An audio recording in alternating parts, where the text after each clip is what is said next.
Mini blog day 34मध्ये तुम्हा सर्वांचं स्वागत मित्रांनो. आणि ते तुम्ही बघू शकतात मी महाराजांचा वॉलपेपर ठेवलेला आणि त्यानंतर मी खाली गेलो अनिशकडे थोडं त्याच्याकडून सामान मागायला. तो बघा कसा दाढी खाजवत होता. आणि त्याच्यानंतर मी आलो वरती चहा वगैरे पिऊन कामाला केली सुरुवात. स्वतः लंच टाईम झाला होता म्हणून मी जातो आहे गच्चीवरती आणि पटकन लिफ्टमध्ये चढलो आणि गेलो गच्चीवर. आणि ते तुम्ही बघू शकतात आज मस्त जेवण होतं.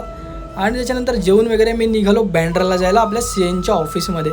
सो ट्रेन पकडली फटाफट आणि निघालो CNच्या ऑफिसमध्ये. आता इथून मी जातो आहे टिळकनगरवरून वडाळ्याला आणि वडाळ्यावरून बँड्राचा असा माझा हा आजचा प्रवास होता. तुम्ही ते बघू शकतात मी आता वडाळ्यावरून ट्रेन पकडल्याने मी गेलो आहे बँड्राला.